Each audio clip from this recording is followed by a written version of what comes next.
What's up? Today I'm going to talk about M42 lenses. You might know the most popular is the Tacumar, Pentax Tacumar M42 mount. M42 mount is a screw mount there. So Pentax now has a K mount, which is a bayonet mount, but uh, they made hundreds of different name brands and sizes and stuff of this M42 mount. It's a universal mount that was used by several companies. So I'm gonna kind of give you some tips on how to search for these and various other information. So I sell a lot of these on my eBay store. I'll leave a link to my eBay store in the description below. A lot of them I will add an adapter with them, making them compatible with your camera. So if you're looking for something to adapt for your mirrorless camera or SLR, check out my eBay store. But okay, M42 mounts. You like those Tacumar lenses and you're not really sure what to search for as far as that's concerned. What I would say is buy from a reputable buyer. A lot of times if you just buy something that somebody bought from a yard sale and throws up there, I know nothing about cameras, you'll get them and they'll have haze and fungus all in the lenses. Easy to spot somebody that's not doesn't know what they're doing is if they take a picture like this on eBay with just with the lens cap on. Yeah, they probably don't know that you should, obviously if you're a photographer, you want to see what the lens looks like on the inside to make sure there's no fungus and haze and such like that. So some of my favorite ones I'm going to go over here. This is one I really enjoy. This is a Vivitar. This is the kind of portrait lens back in the day.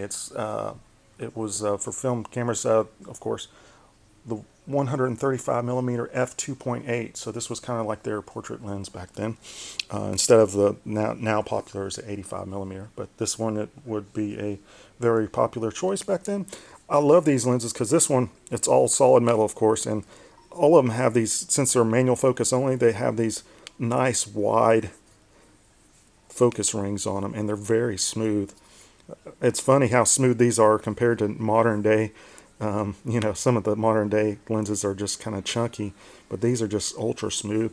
And this particular one, most of them do have like a built-in lens hood that just slides. Very simple.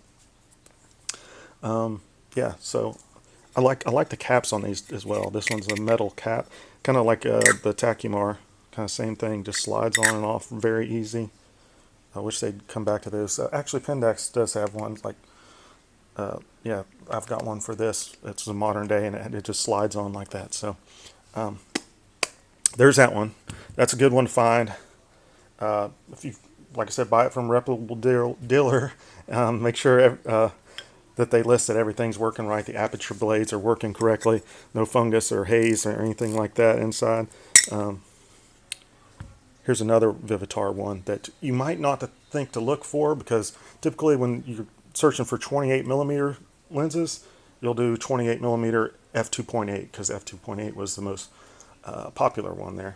So this one's one you might not think to look for because you're doing your searches wrong, and it is, you see that? Oh, f2.5. So it opens up a little bit more, gives a little bit more light in there. And I love this one. It's got a 62 millimeter filter thread, and same thing, very solid. This one's like almost in mint condition, but just the zoom on this one's perfect for video. If you're a video shooter and you're looking for a lens to adapt, you won't find too many super wide angle lenses. This one you can find fairly cheaply. I'm going to say I list all these on my store. Some with adapters, some without. They're all under $50 is what I start them out for. I'll put them on auction a lot of times, like this 135, with an adapter at $30. So yeah, definitely check out my store if you're looking to adapt some of these lenses. And if you have any questions about anything in the store, just shoot me a message there in eBay, and I'll be happy to reply. Here's one that you might not think to look for, too, or a name brand that you might not think to look for. This is a Mamiya 55 millimeter. 55. It's like odd, because when you think of like a nifty 50, you always think of 50, not 55. but this came on their cameras as a 55 millimeter, and it has f1.4 aperture, so it'll let a lot of light in. Nice, we'll have nice bokeh and everything like that to it. This one only goes f16. That's what the aperture goes. There's a problem with this one. I'll show you here in a second. Let me see. Put a f16 here. Even though it's clear of fungus and haze and such, see those aperture blades? Look how slow they are to react. There's no oil on the aperture blades, but there's something going on with the aperture blades there that it's just very slow to react. So I'll still sell this, but I'll list it in the listing. It's not that big a deal. If it ends up freezing, aperture blades end up freezing, they usually freeze open, so they won't be adjustable anymore after a certain amount of time, and they'll just be frozen open. A lot of people, when they're buying an f1.4, they like to just shoot it most of the time at those wider apertures like that. So you could get a bargain at this on my store. I'll probably list that $40 starting out at auction or something.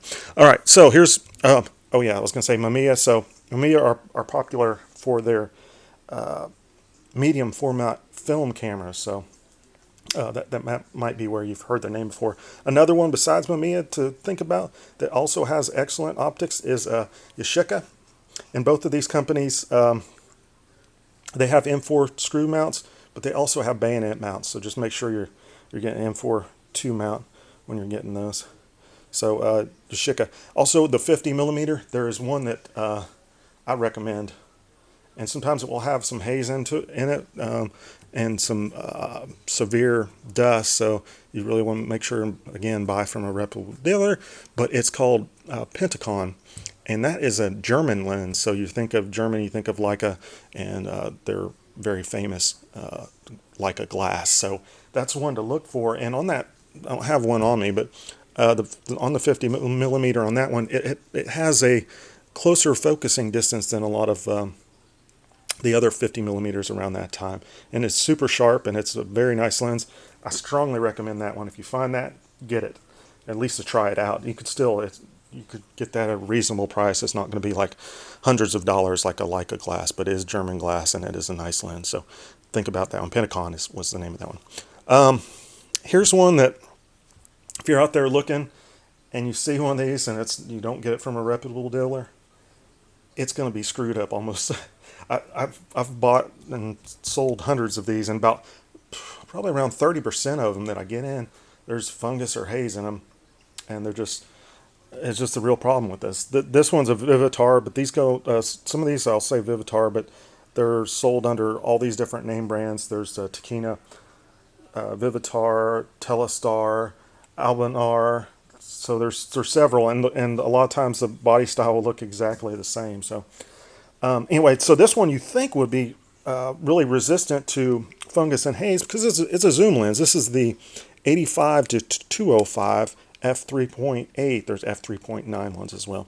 This one actually has it. You can't see it here in the camera, but there is a little bit of haze in there. So this one, you think it wouldn't be, can you see that in there? Wouldn't have fungus and haze too often, because the cool thing about this is the zoom is contained inside the barrel, so that makes it great, keeps it compact, and some of the other ones that you'll find with the same focal range will be fairly massive lens. So this one is a good lens if you could find it without fungus or haze. So it's contained in that barrel, but where the fungus and haze gets in is here in the back. It's opened up, if you could see there.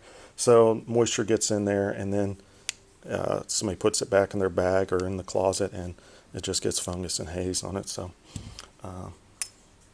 there you go. There's 4 lenses, but if you have any questions about M42 mounts, I've bought and sold hundreds of these, and I've used them myself on various cameras adapted, and it's a lot of fun, and it's very cheap to get into, since you can get all of them under $50, and a lot of them take amazing pictures. So it does take a little getting used to that manual focus if you're not used to it.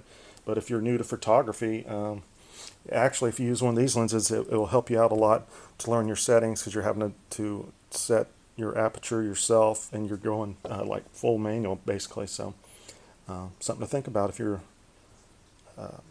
wanting to get into photography. It's just a lot of fun. Anyway, check out my eBay store, and if you have any questions, let me know. Thanks for watching. I've got plenty of other lens reviews on modern day DSLRs and stuff like that, so check out my channel, search through my archive. Thanks for watching.